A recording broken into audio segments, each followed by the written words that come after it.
going to show you something in just a second. Come on now. I'm going to show you something in just a second. And many false prophets shall rise and shall deceive many. And because iniquity shall abound, the love of many shall wax cold. Look at your neighbor and say, where is your love?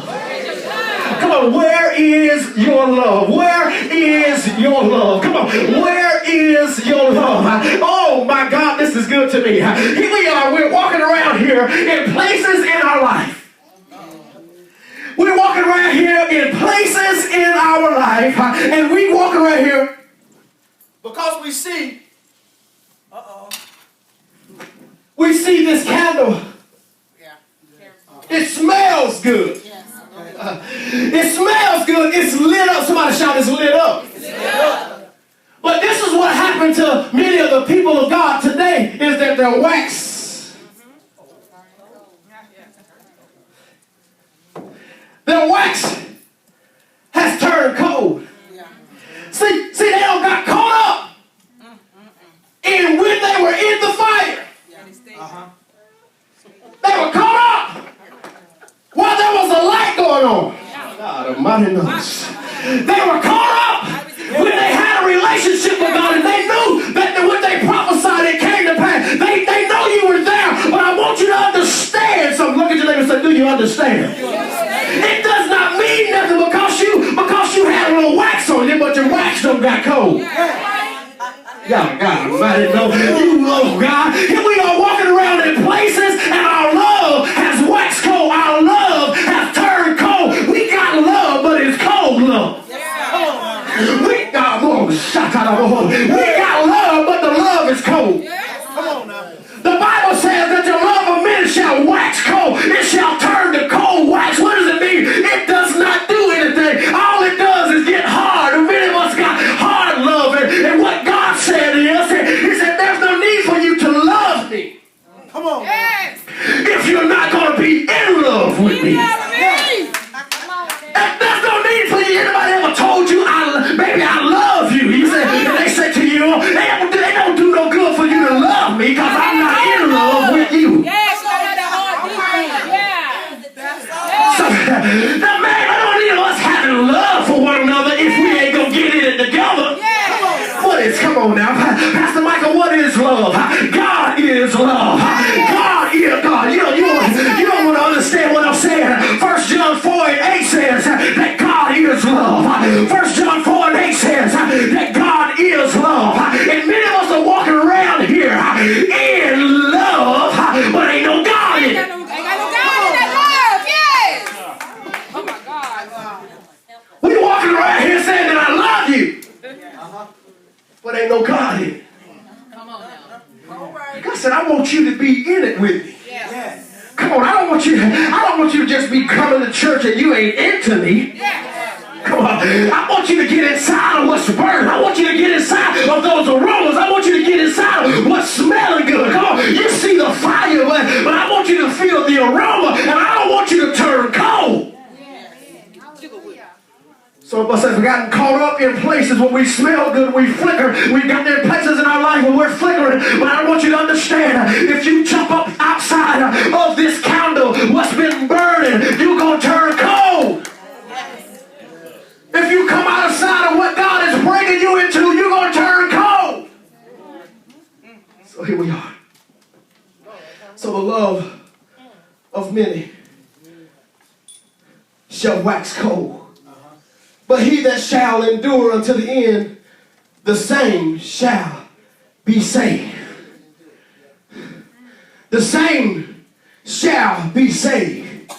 The same, the one that endures, the one that's willing to go through the fire, the one that's willing to go through your cold moments, and you're willing to go through those dull moments in your relationship with God. When it seems like God ain't moving enough for you. When it seems like when you speak a word, it seems like it won't come to pass. And sometimes God will make you seem like a false prophet, but you know God told you to speak some things into existence. What God said, in the midst of me telling you to speak a word, don't worry about getting cold. I got your word. I got your word. I got every word that proceeds out of the mouth. I got everything that's a part of me.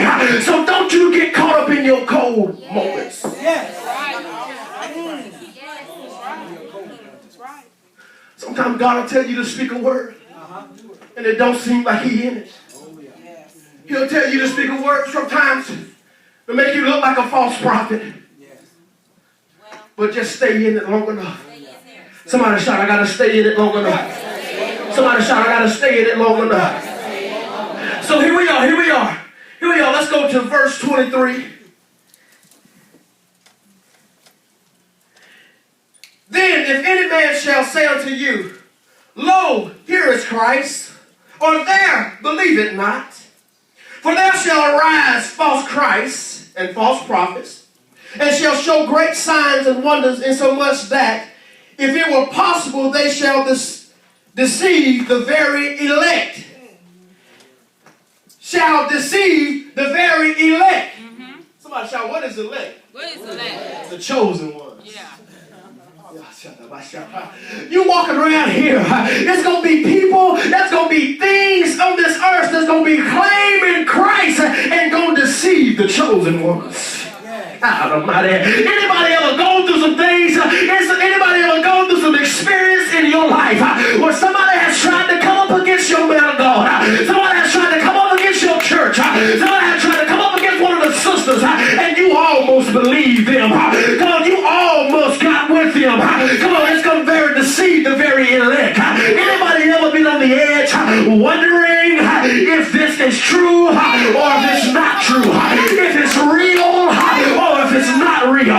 Come on, can I talk to the elect? Can I talk to the chosen ones? Can I talk to somebody that's gone through some things and God has anointed you for a time such as this? Somebody say such as this was what I was called for.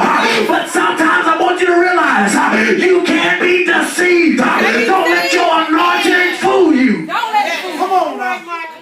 Yeah. Yes. All right. Don't let what you have on the inside of you fool you. Oh, God. Because there are some people that can look like Bishop. Oh, come on. Come on now. But they're false prophets. There are some people that can show you some signs and show you some and make you wonder. Come on. You missing. You so deep, you missing the word. You so deep, you missing the word. There are so many people that's in this nation and in this world that's not of Christ, that's walking in disobedience to God. And we follow them on TBN. And we follow them on the Word Network. And we follow them. We buy their CDs. We buy their programs. Come on, we tweet them. We Instagram them. We got on Facebook followers. But God is saying, I want you to follow me instead of following a man. Don't mad with me. Come on now. Preaching. Sure is. Come on now. Talk. You ain't got to go to Facebook. Yeah. You ain't got to go to TBN. Come on now. You can go right down the street over here. Come on now. You can go right to Amston. You might as well. You can go straight to Oxford. Yes. Come on. You can go straight. You can go straight somewhere where God ain't called you to be, and you following something that God ain't in. Yeah. Come on now. That's true. That's true. If it ain't true, what is it? Yeah. You preaching. You're preaching. Somebody say, well, I see signs, I see cars, I see houses, I see this, and I see that, but I want you to understand something. Do you see God? Do you feel God? Are you with God? Are you willing to stand with God? Come on, if you're standing in something good right now, just because somebody don't like what you're standing in, that's going to make you move? Because somebody got a problem with what you in love with? Come on. You don't just leave your spouse because your mama don't. I hope you don't. Because your mama don't like them. Come on, you don't just. You've been married for 2-3 years, and now that mama don't like him, then you gonna kick the Negro to the curb? No, come on. There's something wrong with that. If you just gonna leave because somebody don't like them, because somebody don't agree with it, but if you're in it and you know that what's coming out of it is nothing but blessings, then I want you to support your blesser. I want you to support what God has given you. I want you to support. I want you to support to the utmost. I want you to support them so much when they get mad that you ain't giving to them. Listen, here we go. I'm going somewhere. So here we go. Verse 25 says, look, I have told you before. I done told you this before. I done told you this stuff before. Watch out. Now Jesus talking to the disciples. He's talking to disciplined people. He's talking to people that know him. He's talking to people that walk with him. He prepared them for the end time. He's telling them there are things that's going to come. It's going to look like me, but I'm going to show you. I'm going to tell you what me is. Yes. I'm going to tell you how I operate. I'm going to break down so when you can understand it, so when this comes, you won't be one of the elect that run away from me. Yes. Here we go. Wherefore, if they say unto you, verse 26, behold, look, he is in the desert, go not forth. Look, he is in the secret chambers, believe it not. For as the lightning cometh out of the east, and shineth even unto the west, so shall also the coming of the Son of Man be. So look, man, I'm going to come like something that you're familiar with. You ain't going to have to wonder if I'm in it, if I'm not. But he in that closet over there. Go find him. Come on. He over here, up under this chair. Go find him. He said, believe it not. What are you saying? Stop wondering everything that look like God, everything that sound like God ain't God. Yeah. Stop wondering. I done told you this before. I done told you this before, God said. Stop going to everybody's church, getting a message, and you so confused, and you don't even know what God is at now because you just twisted. You following too many people's ministry. Yeah. Come on, man. Amen. You love your pastor, Ain't no need. If it ain't broke, don't try to fix something that ain't broke. Amen. That's it. If it ain't broke, don't If you know you getting fed, you know you eating good. You eating good because you ain't lost no weight. You eating good.